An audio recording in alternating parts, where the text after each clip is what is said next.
मान लो board exam में एक एप्लीकेशन आ गया और उसमें ये कहा गया कि अपने प्रिंसिपल को एप्लीकेशन लिखो और 3 दिन 4 दिन 5 दिन की छुट्टी लो।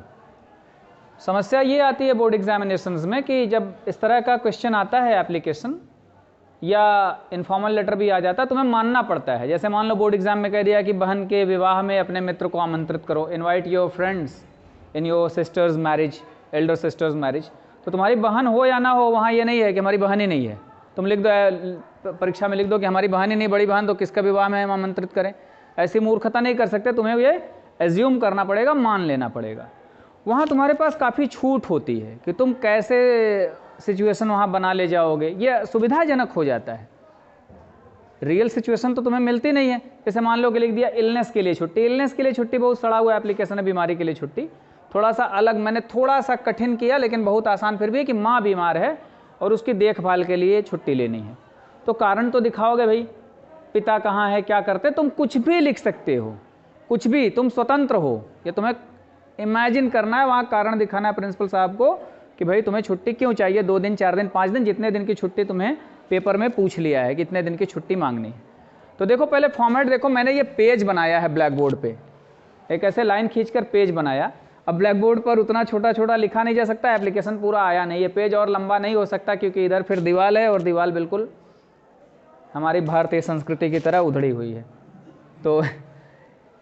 तो यहाँ देखो ये फॉर्मेटिंग टू द प्रिंसिपल, फिर मैंने ऐसे क्रॉस इसलिए किया कि कॉलेज का नाम नहीं लिखना मैं चाह रहा हूँ। तुम अपने स्कूल या कॉलेज का नाम लिख सकते हो।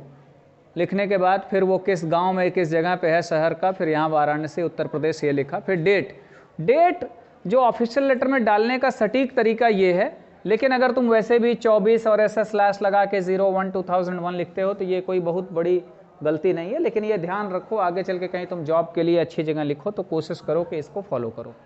फिर देखो सब्जेक्ट लिखा। सब्जेक्ट मैंने बताया था पिछले वीडियो में कि कम से कम शब्दों में, केवल इसलिए कि ऑफिशियल लेटर है, जो ऑफिसर देखे वो तुरंत जान जाए कि किस लिए ये लेटर आया। तो इसको देखते ही जान जाएगा एप्लीकेशन फॉर लीव, लीव यानी अवकाश, यानी अवकाश की अवकाश के लिए ये एप्लीकेशन है ये, तो वो तुरंत समझ जाए, उस हिसाब से उसको देखेगा, ट्रीट करेगा। और यहाँ मैंने फिर थोड़ी सी जगह छोड़नी है, यहाँ के बाद थोड़ी सी जगह छोड़ के सब्जेक्ट लिखनी है, सब्जेक्ट के बाद फिर थोड़ी ज़्यादा जगह छोड़ के तब सर और मैडम मैंने दोनों इसलिए लिखा कि प्रिंसिपल कोई भी हो सकता है उस चेयर पे, इसीलिए यहाँ कुछ नहीं लिखोगे। हिंदी वाले भी लिख देते कई बार प्रधानाचार्य महोदया, प्रधानाचार्य महोदय, श्री श्री प्रधानाचार्य महोदय 1008, ये सब कुछ नहीं लगाना, वहाँ सिर्फ पद होता है प्रधानाचार्य या प्रधानाचार्य, इंग्लिश में केवल प्रिंसिपल। यहाँ लगेगा महोदय महोदया, जो कुछ भी लगाना यहाँ लगाओ। और यहाँ रिस्पेक्टेड इसलिए नहीं लगाना है कि तुम लोग नरेशन पढ़ते हो, नरेशन में ये समझ में आ गया है कि रिस्पेक्टेड है तभी तो सर है, तभी तो मैडम है। रिक्शा वाले को तो सर कहोगे नहीं, लेबरर लगाते हो घर पे, मजदूर बर्तन धोने वाली आती है उसको तो मैडम कहते नहीं हो। किसको कहते भाई? जिसका रिस्पेक्ट कर रहे हो, तो इसलिए इसके आगे रिस्पेक्टेड लगाना मूर्खता वाली बात हो जाती। रिस्पेक्टेड सर और मैडम, डियर वेयर क्यों नहीं लगाना, सब बता दिया है, क्योंकि ऑफिशियल लेटर ये तुम लिख रहे हो प्रिंसिपल को। अब ये किसी भी ऑफिस में लिखोगे ये फॉर्मेट सेम टू सेम चलेगा। अब मैंने बताया था कम से कम शब्दों में बात रखनी थी। तुम्हारा सिचुएशन ये दे दिया है बोर्ड एग्जाम में कि तुम्हें चिट्ठी लिखनी है, छुट्टी चाहिए कितने दिन की, यहाँ मैं 5 दिनों की मान के चल रहा हूँ शायद, हाँ 5 दिन, 5 दिन मैं मान रहा हूँ। मान लो तुम्हें 2 दिन 3 दिन जितने दिन का दिया बोर्ड एग्जाम में उसको फॉलो करना है। ये 5 डेज लिखा था इसलिए मैंने लिखा, अगर बोर्ड एग्जाम में नहीं दिया है तो दिन तुम अपने मर्जी से वो भी रख सकते हो। तो माँ बीमार है इसलिए छुट्टी, तो देखो लिखा क्या है, I want to inform you that, अर्थात प्रधानाचार्य, यहाँ हो गया महोदय या महोदया, मैं आपको सूचित करना चाहता हूँ कि माई मदर इज इल, मेरी माँ बीमार हैं, पीड़ित हैं।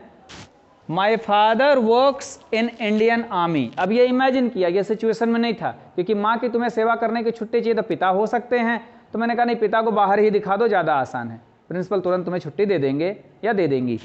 तो मेरे पिता भारतीय सेना में हैं, हैंस पोस्टेड इन गुजरात, इसलिए अभी उनकी पोस्टिंग गुजरात में है। सैनिक भाई दूर दूर पोस्टिंग होती है, ठीक है। यहाँ नाउ भी कर सकते थे, नाउ पोस्टेड इन गुजरात, अभी गुजरात में पोस्टेड है। तो तुम भाई वाराणसी में लिख रहे हो, यानी यहाँ से क्लियर हो रहा है कि तुम्हारा परिवार माँ और तुम वाराणसी में हो, तो वो तो भाई आ नहीं सकते छुट्टी के। तो देखो कम से कम शब्दों में, अब ये नहीं लिख रहा हूँ कि नहीं वो बहुत दूर है उन्हें आने में समय लगे, क्योंकि लेटर बड़ा होगा, इसमें कोई इंटरेस्ट नहीं। कम से कम शब्दों में, फिर सटीक शब्दों में अगली बात कहनी है, there is no one to look after her. Look after देखभाल करना, माँ की देखभाल करने वाला कोई नहीं, बात स्पष्ट हो गई। कम से कम शब्दों में देखो, छोटे सेंटेंसेस का यूज करो, बड़े सेंटेंसेस के चक्कर में मत पड़ो, मिस्टेक्स अधिक होती है, ग्रामेटिकल मिस्टेक्स हो जाती हैं। छोटा सेंटेंस हमें यूज करना है। There is no one to look after her, कोई देखभाल करने वाला नहीं है। सो इसलिए I need 5 days leave to look her after, उनकी देखभाल करने के लिए, टू लुक हर आफ्टर, उनकी देखभाल करने के लिए 5 days लीव, 5 दिन की मुझे छुट्टी दे दो भाई। टाइफाइड वगैरह हो गया, कुछ भी है, यहाँ इल मैंने लिखा तो यहाँ तुम लिख भी सकते हो suffering from typhoid, suffering from malaria, कुछ भी तुम स्वतंत्र हो लिखने के लिए, वो तुम्हें अज्यूम करना, कल्पना करके लिख सकते हो अपने हिसाब से। ठीक है भाई, ये लिख लिए, ये बात समाप्त हुई। पैराग्राफ चेंज करने के लिए थोड़ी सी जगह यहाँ ज़्यादा छोड़ोगे, मैं कम छोड़ पा रहा हूँ क्योंकि मेरी स्थिति बड़ी खराब है। तो फिर अगला पैराग्राफ तुरंत अब है, बॉडी यही हो गई। अब बॉडी में, ये बॉडी का आखिरी पार्ट आ रहा, लास्ट में कहना क्या चाह रहे हो। अब लास्ट में कहना क्या है भाई, please grant me leave from इतने टू इतने, डेट डाल दिए कि इतने से इतने तक। एक दिन का है तो लिख दोगे 1 day फॉर टुडे, जैसे इसी डेट को या तो टुडे भी लिख देते, जैसे मान लो कि इस डेट को ही तुम्हें एक दिन की छुट्टी चाहिए, लिख देते फॉर टुडे, तब भी सही हो जाता। अब इसके बाद की कहानी इधर नीचे जा नहीं सकते, तो हम या तो इधर लिखें या तो समझ चुके हो। इसके बाद क्या लिखोगे, इसके बाद एक लाइन और लिख सकते हो, आई शैल बी हाईली ऑब्लाइज्ड, या मैं आपका आभारी रहूँगा, लिख सकते हो। ठीक है ना, बहुत आभारी, आजीवन आभारी होने की आवश्यकता नहीं है, इतना लिख सकते हो। बहुत विनम्रता प्रदर्शित करनी है तो बस इतना तक, मैं आपका आभारी रहूँगा। फिर उसके बाद लिखोगे योर्स ओबीडियंटली या sincerely yours, sincerely yours, yours sincerely, दोनों लिख सकते हो। और उसके बाद अपना नाम, ठीक है, नाम के नीचे अपना क्लास, सेक्शन, रोल नंबर, ये। लेकिन एग्जाम में ना नाम लिखोगे न और कुछ नहीं, रोल नंबर लिख सकते हो, रोल नंबर तुम्हारी कॉपी पे रहता है, वो लिखने की आवाज़, लेकिन कुछ मत लिखो। वो आदत बना लो कि सिंसियरली योर्स के बाद बिल्कुल ऐसे ही नेम लिख दो, XYZ या क जो तुम ABC या XXX कर दो ऐसे, फिर क्लास XXX कर दो, रोल नंबर XX कर दो, सेक्शन XX कर दो। टीचर समझ जाएगा और बड़ा प्रसन्न हो जाएगा कि बहुत बढ़िया इस बच्चे ने लिखा। और इतना जान लो कि पता है यूपी बोर्ड वालों को कि तुम लोग ये मिस्टेक करते हो, इसलिए क्वेश्चन पेपर में ये लिख कर दे देते हैं कि भैया नाम मत लिखो, रोल नंबर मत लिखो, पता ओरिजिनल मत लिखो। क्यों मत लिखो, बता ही दिया कि भैया लिख दिए, पता चला वो टीचर उस टाइटल से चिढ़ता है, उस नाम से चिढ़ता है। ठीक है, मान लो तुमने लिख लिया भाई तुम्हारा नाम अनिल है, और पता चला मास्टर साहब का पड़ोसी अनिल है, अनिल से उसका झगड़ा चल रहा है, तो उसके मन में कहीं ना कहीं चिढ़ होगी, निकाल देगा तुम्हारा इस पे भाई, क्योंकि मास्टर भी, टीचर भी, after all he is a human, पूर्वाग्रहों को छोड़ नहीं पाते। हालांकि अध्यापक को पूर्वाग्रहों से मुक्त होना चाहिए, लेकिन हो नहीं पाते लोग। कई बार जातियों के नाम पे, धर्म के नाम पे ये सारी समस्याएं आती, तुम्हारा ही अहित होता है, इसलिए उनको लिखना अवॉइड करो। क्लियर है, किसी प्रकार की कोई डाउट? ठीक, एक और देखते हैं। अभी नीचे का लिखना आवश्यक तो नहीं है ना, कि लिखना पड़ेगा वो भी, तो इधर लिख,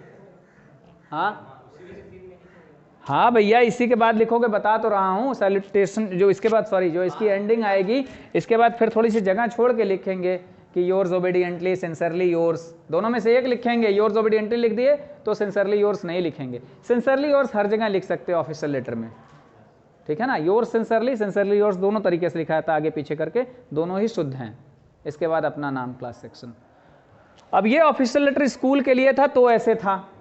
मान लो अगर तुम थानेदार को लिखते तो क्या होता, हो सकता है वीडियो बन पाए ना बन पाए, टाइम उतना रहता नहीं, बहुत सारा सिलेबस है। तो मान लो अगर तुम यहाँ पे लिख रहे थे थानेदार के पास या बैंक मैनेजर के पास लिख रहे हो, तो बैंक मैनेजर के पास लिख रहे हो टू द मैनेजर, यहाँ पे द मैनेजर हो जाएगा। हिंदी में भी लिख रहे हो तो प्रबंधक, ये नहीं प्रबंधक महोदय महोदया, पूरा उसी में चमचागिरी कर डालो, कोई आवश्यकता नहीं है। फिर जैसे यहाँ प्रबंधक लिखे, मैनेजर लिखे, यहाँ बैंक का नाम लिख दोगे, bank of Baroda, state bank of India. फिर उसके तुरंत शाखा का नाम लिखोगे, ब्रांच, जिस नगर जिस शहर में, वो लिखोगे। ये सारा लिख के फिर उसका पता, फिर डेट आएगा। डेट के बाद फिर सब्जेक्ट लिखोगे कि खाता खुलवाना है, तो यहाँ लिखोगे application for opening a saving account. Opening a saving account, saving इसलिए कि अकाउंट अलग अलग प्रकार के होते हैं, तुम लोग बच्चे हो नहीं जानते, मान लो इसलिए। या application for loan, application for education loan, शिक्षा के लिए भी लोग लोन लेते हैं, एप्लीकेशन फॉर एजुकेशन लोन। तो वो पढ़ के मैनेजर तुरंत जाने अच्छा लोन वाला है, तो जो बैंक में कर्मी देखता होगा ना, उसको एप्लीकेशन हैंड ओवर कर देगा तुरंत, उसे आगे देखने का समय बचा। फिर यहाँ सर मैडम लिख के अपनी बात करोगे। लेकिन इसके ऊपर एक बात और आएगी, उसके ऊपर वो आएगी कि तुम्हारा अपना पता इसके ऊपर आ जाएगा, इसके भी ऊपर। हाँ, बताया ही था कल। इनफॉर्मल में वैसे ही पता आता है, तो फॉर्मल में भी जब प्रिंसिपल नहीं है, स्कूल का नहीं है, तो अपना पता इसके ऊपर लिखोगे। लेकिन थोड़ी यहाँ पे जगह ज़्यादा गैप होनी चाहिए, इन्हें किसी में सटा दो। काफ़ी जगह हो कि अलग बिल्कुल दिखे वो सेंडर्स एड्रेस, ऐसे नहीं बस केवल एड्रेस लिख दोगे। जैसे मान लो वाराणसी लिख रहे हो तुम, रामनगर वाराणसी, तो लिखोगे 206 वाराणसी रामनगर ऐसे करके लिखोगे, तो यहाँ जगह काफ़ी छोड़ के तब ये वाला पोर्शन लाओगे। स्पष्ट हुई बात? तो नीचे तुम्हें फिर उसमें पता नहीं लिखना, नीचे केवल सिंसियरली योर्स करके अपना नाम लिख दिए, काम समाप्त हो गया। स्पष्ट हुआ? Any doubt? ओके। मान लो एक इनफॉर्मल लेटर आया है बोर्ड में, किसी एग्ज़ाम में इनफॉर्मल लेटर आया है, और वो इनफॉर्मल लेटर इसलिए है कि आप लोगों को पैसे मंगाने हैं घर से, आप कहीं बाहर रहकर पढ़ाई कर रहे हैं, ऐसा लेटर अक्सर आता है बोर्ड पेपर में। तो आपको पैसे मंगाने हैं अपने घर से, और घर पर अक्सर लोग पिता से ही पैसे मंगाते हैं।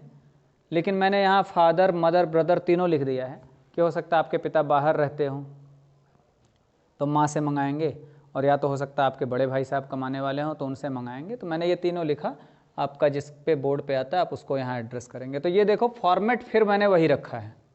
ये मैंने इमेजिनरी ये पूरा एक पेज बना लिया, एक पेज, और ये जो ऊपर इस तरह एक काल्पनिक लाइन, इसको मार्जिन कहते हैं, मार्जिन मैंने छोड़ दिया, हाशिया छोड़ दिया। अब ये देखो सब सही से। तो पहले एड्रेस, अपना एड्रेस, एक इमेजिनरी एड्रेस हमने डालना था, एड्रेस डाला। एड्रेस के बाद हमने तुरंत डेट लिख दिया, और डेट के बाद किसको एड्रेस करना था, चूँकि हम अपने परिवार को लिख रहे हैं, माता को, पिता को, तो डियर लगा के लिखते हैं generally, dear brother, dear sister. Friend को भी लिखेंगे तो डियर लगाएंगे ही, फॉर्मल लेटर तो है नहीं ये, तो यहाँ डियर लगेगा। डियर हमने लगाया, डियर फादर, मदर, ब्रदर, तीनों के लिए। अब थोड़ा सा इसमें हमें फिर सुविधा मिल जाती है ना, काफ़ी सुविधा है, थोड़ी सी क्या काफ़ी सुविधा है कि हम अपने ढंग से लेटर को, एक होता है ना कि कैसे शुरू करें, एक बेटर तरीका क्या होता है, तो प्रारंभ में ही हमें लिखते हैं कि मैं यहाँ अच्छे से हूँ, ठीक ठाक हूँ, आप लोग भी ठीक ठाक होंगे, ऐसी आशा करता हूँ। ये हिंदी में भी लिखते हैं, इंग्लिश में भी लिखते हैं, सेम सेंटेंस। तो बिल्कुल सेम सेंटेंस यहाँ है, इसको बल्कि रट जाओ, ये आ जाता है एग्जाम में। ये लिखो, इनफॉर्मल लेटर कोई भी आएगा ये लिख सकते हो। तो इसमें देखो ये लिखा है मैंने, I am quite well here, मैं यहाँ काफ़ी अच्छा हूँ, ठीक ठाक हूँ, and hope that you all are well या फाइन। यहाँ फाइन भी लिख सकते हो, इसलिए मैंने ऑब्लिक लगा के जोड़ा, यू ऑल आर वेल या फाइन देयर टू। देयर भी लिख सकते हो, टू भी लिख सकते हो, दोनों भी लिख सकते हो। वहाँ इसका अर्थ है कि इसका मतलब आप भी। यू ऑल आर, यहाँ ऑल क्यों लगा दिया, क्योंकि सभी लोग यानी परिवार में और भी सदस्य हैं, ये शो कर रहा है। अगर केवल यू भी लगाओगे तो वो अशुद्ध नहीं है, काम करेगा। तो आप लोग भी वहाँ सकुशल होंगे, यानी मैं यहाँ कुशलतापूर्वक हूँ, और ये आशा करता हूँ कि आप लोग भी वहाँ सकुशल होंगे। हिंदी की ये लाइन है, हिंदी के लेटर में भी ऐसे ही लिखना है, बिल्कुल ऐसे ही लोग लिखते भी हैं। हम लोगों ने बचपन में चिट्ठियाँ खूब लिखी हैं, अपने दादा दादी को, नाना नानी को, बुआ फूफा को, चाचा चाची को। तुम लोगों की जो ये पीढ़ी है, इन्होंने चिट्ठियाँ नहीं लिखी। अब ऐसे लेटर आ जाते हैं एग्ज़ाम में। अब तो फ़ोन पे सीधे बात होती है कि हाँ पैसों की आवश्यकता, और तुरंत पैसा आ भी जाता है, इंस्टेंट ट्रांसफ़र लोग कर दे रहे हैं। पहले ऐसा नहीं था, पैसा मनी ऑर्डर से आता था, और या तो कोई जाता था पहुंचाते थे दूर, तो बड़ा महंगा पड़ता था, या कोई अगल बगल का गांव का कोई जा रहा है तो ऐसे भिजवाते थे, इसलिए उनकी प्रासंगिकता बहुत अधिक थी ऐसे लेटर्स की। अब इनकी प्रासंगिकता बड़ी कम है। अब लेटर्स से कोई इनवाइट नहीं कर रहा है विवाह में। जैसे तुम्हारे बोर्ड एग्जाम में लेटर आ जाता है कि अपने फ्रेंड को इन्वाइट करो अपनी दीदी के विवाह में या भैया के विवाह में, तो बड़ी दीदी बड़े भैया, वो ऐसे लेटर लिखोगे तो एल्डर सिस्टर एल्डर ब्रदर जरूर लिखोगे, क्योंकि तुम बोर्ड में हो तो तुम्हारा विवाह नहीं हो सकता। उसमें अक्सर बच्चे गलती कर देते हैं, ये नहीं लिखोगे। तो ठीक है, ये सेंटेंस हो गया, एक सेंटेंस, ओपनिंग सेंटेंस हमारी भूमिका बन गई चिट्ठी की। फिर इसमें थोड़ा सा मैंने कहा ना कि सुविधा है, तो इसको मैंने ऐड किया एक बात और, कि 27 जनवरी की मैंने डेट डाल दी है। डेट यहाँ तुम बोर्ड एग्जाम में नहीं भी डालोगे तो कोई गलती नहीं है, डेट लिख के ऐसे ऐसे क्रॉस करोगे तब भी सही, वैसे डेट डाल सकते हो, डेट डालने में कोई मना ही नहीं, केवल तुम्हें नाम नहीं लिखना होता, अपना नाम, रोल नंबर। ठीक है, यहाँ मैंने एक बात जोड़ दी, I am very happy to inform you that I won the debate competition held on the Republic Day. यानी 27 जनवरी की डेट पड़ी है तो एक दिन पहले रिपब्लिक डे था, तो रिपब्लिक डे मनाया गया, तो वाद विवाद प्रतियोगिता विद्यालय में हुई। ये भी बड़ा दुखद है कि आजकल ऐसी चीज़ें होती नहीं। आजकल हर स्कूल का फैशन ये है कि कोई बच्चा भाषण दे, कोई बच्चा अपनी लिखी हुई कोई कविता सुनाए, इन चीज़ों को आजकल प्रोत्साहन विद्यालयों में मिलता नहीं। आजकल विद्यालयों में केवल डांस ही डांस होता है, वो भी ज़्यादातर वो सब गाने जो ऑर्केस्ट्रा में बजते हैं उनमें फैशन चला। हमारे समय खैर ऐसा नहीं था। हमारे समय में डिबेट को बड़ा प्रोत्साहित किया जाता था, भाषण को बड़ा प्रोत्साहित किया जाता था, इवन कविता भी टूटी फूटी भाषा में जो भी बच्चे लिखें वो प्रोत्साहित किया जाता था। तो एक मैंने इसको ऐड किया कि एक वाद विवाद प्रतियोगिता हुई होगी किसी टॉपिक पे, और उसमें मैंने जीत लिया है वो प्रतियोगिता। तो ये आपको, मैं बहुत प्रसन्न हूँ आपको ये सूचित करते हुए कि रिपब्लिक डे पे हुआ। I hope you all be very happy and proud on hearing this. मैं आशा करता हूँ कि आप लोग भी जब ये समाचार सुनेंगे तो आप लोग भी काफ़ी गर्व का अनुभव करेंगे और प्रसन्न भी होंगे। हर माता पिता प्रसन्न होते हैं बच्चे कुछ ऐसा करें। तो ये अब हमारी ये एक भूमिका थी, हमारी मूल बात अभी आएगी और फिर अब मूल बात का प्रारंभ अब करते हैं। थोड़ी सी भूमिका बना के, डायरेक्ट ऐसे लिखने में बड़ा बुरा लगता ना कि हाँ सीधे पैसे भेज दीजिए, तो इसलिए ये भूमिका में इतना भी करते तब भी ठीक था। मैंने थोड़ा सा और बढ़ाया कि लेटर ये इनफॉर्मल है, थोड़ी बातें और हो सकती हैं। ये पहले वीडियो में मैंने बताया था फॉर्मल इनफॉर्मल का, जब मैंने डिफरेंस बताया। अब लिख रहा हूँ my board examinations are near. अब जनवरी ख़त्म हो गई तो बोर्ड एग्ज़ाम्स बिल्कुल पास आ गए हैं। So I need some money to purchase. अब ये मेरा पेज समाप्त हो गया। ये पेज की लिमिटेशन समझ ही रहे हो भाई, चौक है, थोड़ा मोटा चलेगा भी, मैं बड़ा लिखना भी है कि वीडियो में भी दिखे, तुम लोगों को भी दिखे क्लास में। तो हमारा बोर्ड ख़त्म हुआ यहाँ। तो मैंने अलग से लिखा, वहाँ पेज मैंने बनाया नहीं, लेकिन तुम लोग इसी फॉर्मेट पे इसको लिखोगे, बिल्कुल फॉर्मेट फॉलो करोगे। यहाँ स्थान की कमी हुई है तो मैं बाकी बातें यहाँ कर रहा हूँ। तो लिखा है कि I need some money to purchase some question banks. कुछ क्वेश्चन बैंक्स खरीदने, इसलिए कुछ पैसों की आवश्यकता है। क्वेश्चन बैंक्स जानते हो बोर्ड एग्जाम्स के, उसमें क्वेश्चंस होते हैं। यानी बुक्स नहीं खरीदनी, कोर्स बुक्स, क्योंकि भाई पढ़ने में बच्चा अच्छा है, डिबेट कॉम्पिटिशन में फर्स्ट आया है तो इसका मतलब तुम अच्छे बच्चे हो। तो तुम्हारे पास कोर्स बुक्स तो बिल्कुल एडमिशन के टाइम ही खरीदते हैं अच्छे बच्चे, बल्कि एडमिशन के पहले भी खरीद लेते हैं। हम लोग तो ऐसे रहे हैं कि एग्ज़ाम दिए कि अगले साल की बुक्स का जुगाड़ किए तुरंत। ये नहीं वेट करते थे कि छुट्टी के बाद रिजल्ट आएगा तब होगा, सब गर्मी छुट्टी के बाद एडमिशन होगा तब लेंगे। तो क्वेश्चन बैंक्स लेना है। My shoes are also very old. जूते भी बड़े पुराने हो गए हैं। ये काल्पनिक बात है, लिख सकते हो शर्ट लेनी है, जूते लेने हैं या बैग लेना है, कुछ भी पुराने। So I need a new pair. मुझे एक जोड़ी नए की आवश्यकता है। फर्दरमोर, इससे भी बड़ी बात और है, और एक बात है, वो ये है आई हैव टू पे my room rent. Room rent, rent यानी किराया, भाड़ा, जिस कमरे में रह रहा हूँ उसका भाड़ा भी देना है। ये भी है भाई, भाड़ा पूरा हो गया, जनवरी समाप्त हो रहा है तो जनवरी का भाड़ा देना है, या हो सकता है 2-1 महीने का, जो भी हो। तो मतलब एक बात और है, इससे अधिक बात ये किराया देना है। सो आई नीड 3000 रुपीज़। अब ये रुपीज़ भी तुम अपनी कल्पना से लिख सकते हो भाई, तुम बहुत महंगे शहर में रह रहे हो तो 3000 तो भाड़ा ही होगा, उसमें जूते जितने ले सकते हो, जैसे बुक्स। मैंने एक एवरेज लिखा, ये छूट है सब, इसको मत समझना कि नहीं सर ने 3000 बताया, 3000 लिखना, ये अपने हिसाब से। Please send me the money as soon as possible. जितने शीघ्र हो सके मुझे पैसे भेज दीजिए। यहाँ please send me the money soon भी लिख सकते हैं, या इतना भी लिख दोगे तब भी ठीक है। एज सून एज पॉसिबल यानी जल्दी से जल्दी भेज दीजिए, ठीक है। अगर बीमार की बात है कि बीमार हो, पैसे मंगा रहे हो चिकित्सा के लिए, तो थोड़ा सा यहाँ अर्जेंट लिखोगे, अर्जेंटली लिख सकते हो। एज सुन एज पॉसिबल नहीं भी लिखोगे तब भी यहाँ सेंटेंस सही है। अगर तुम्हारे माता पिता बहुत जागरूक है, जल्दी ही पैसे भेज दें तो लिखने की आवश्यकता नहीं, लिखते हो तो थोड़ा सा ठीक लगता है। फिर convey my regards to. Regards यानी सम्मान, ठीक है। यहाँ तुम प्रणाम भी लिख सकते हो, हिंदी वर्ड ही है, लिख सकते हो। चरण स्पर्श भी लिख देते हो, हिंदी में बिल्कुल स्पेलिंग तो वो अशुद्ध नहीं है क्योंकि तुम इंडियन हो, वो हमारे शब्द काम करेंगे। लेकिन यहाँ रिगार्ड सम्मान के लिए होता है। टू के बाद मैंने जगह इसलिए छोड़ी कि तुम अपनी कल्पना से लिखो किसको रिगार्ड्स। तुम्हारे दादा दादी हैं उनको कह सकते हो, या यहाँ एक ही को एड्रेस करोगे ना। यहाँ पे जैसे मान लो फादर को एड्रेस किया हो, मदर हैं तो मदर को रिगार्ड्स, बड़े भैया दीदी हैं उनको रिगार्ड्स कर सकते हो, जिसे समझो। तो कॉमा लगे, जैसे दादा दादी तो grand father, grand mother, mother and brother, last वाले के पहले एंड लगा दोगे, जितने लोग बड़े हैं। एंड लव, अब लव आ गया तो छोटों के लिए प्रेम। तो लव के बाद मैंने फिर ब्लैंक छोड़ा। ये तुम अपनी इमेजिनेशन से कोई नाम लिख सकते हो, जैसे तुम्हारी लगता है कोई छोटी बहन है, कोई छोटा भैया है घर में या कुछ है, तो उसका नाम यहाँ लिख सकते हो। उसके नाम लिखने से कोई फ़र्क नहीं पड़ेगा कि लव टू, हाँ, रोहन या जो भी, ऐसे ये इमेजिनरी लिख लोगे, सेंटेंस समाप्त होगा। और इसके बाद अब जब एंड होगा तो थोड़ी सी जगह छोड़ोगे, हमारा पूरा काम समाप्त, ब्लैक बोर्ड हमारा पूरा ख़त्म हो गया, मैं और कहीं लिखने की स्थिति में नहीं हूँ। तो मैं इसका वो जो समाप्त होना है, एंडिंग है, वो मैं नहीं लिख पा रहा हूँ यहाँ पर। तो इसके बाद थोड़ी सी जगह छोड़ोगे, ऐसा लगे जैसे यहाँ पे देखो जगह थोड़ी सी छोड़ दी ना, पैराग्राफ चेंज हुआ, जैसे पैराग्राफ चेंज करने की जैसी जगह थोड़ी अधिक छोड़कर लिख दोगे योर्स लविंगली या लविंगली योर्स। यहाँ लविंगली क्यों लिखोगे? क्योंकि किसी बड़े को लिख रहे हो, इनफॉर्मल लेटर है, तो आपका प्यारा बेटा, बेटा भी उसमें ऐड कर सकते हैं, योर लविंगली सन या योर लविंगली ब्रदर ऐसे, या लविंगली योर्स भी कर सकते हो, लविंगली योर्स भी आगे पीछे वो दोनों लिखते हैं, वो सही होता है। फिर उसको लिखने के बाद चूंकि तुम्हें अपना नाम लिखना है लेकिन बोर्ड एग्जाम में नाम नहीं लिखना है, तो वहाँ XYZ ABC या डॉट या XX से क्रॉस बना दोगे, वहाँ नहीं लिखोगे। इस तरह से ये एक इनफॉर्मल लेटर का एग्जाम्पल हो गया। तुम लोग खूब ढेर सारे लेटर्स देखो, खूब ढेर सारे लेटर्स की प्रैक्टिस करो, लिखोगे तो इसमें परफेक्शन आएगा। मूल बात यह है कि फॉर्मेटिंग कभी मत इसमें मिस्टेक करो, ये एकदम सटीक सीख लो। लैंग्वेज थोड़ी इधर उधर होगी, 2-4 बार लेटर लिखोगे, 2-4 प्रकार के लेटर्स जहाँ पढ़ोगे याद करोगे तो सब कुछ बड़ा आसान हो जाता है, काफ़ी ईजी हो जाता है, हैबिट हो जाती है। मैंने बहुत ही ऑर्डिनरी लेटर्स उठाएं, दोनों ही एग्जाम्पल्स मैं दे रहा हूँ कि जो बहुत ही सिंपल हैं, बहुत सामान्य है कि हर व्यक्ति को भी आवश्यकता पड़े, परीक्षाओं में अक्सर आने वाले।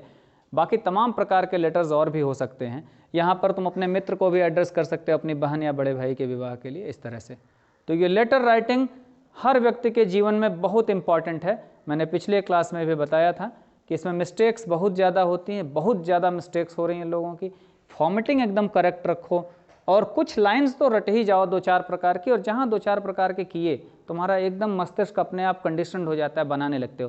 कंप्लेंट लेटर्स की भी प्रैक्टिस अवश्य करना। ऑफिशियल लेटर में शिकायत थानेदार को लिखो, बिजली विभाग को लिखो ट्रांसफार्मर खराब है, थानेदार को इसलिए मत लिखना ट्रांसफार्मर खराब है, उसको ऐसे लिखो कि भाई तुम्हारे क्षेत्र में कुछ बदमाश टाइप के लोग हैं, नशा कर रहे हैं या चोरियां हो रही हैं या महिलाओं को छेड़ रहे हैं, जुए खेल रहे हैं। ऐसी चीज़ों के लिए थानेदार को ये भी पता होना चाहिए किसका लेटर किसके पास लिखना है। दैनिक जीवन में जब बड़े होगे किसी को लेटर लिखना है तो पता होना चाहिए किसके पास क्या लिखना है, ठीक है ना। ये नहीं कि बिजली नहीं आ रही थानेदार को चिट्ठी लिख दो।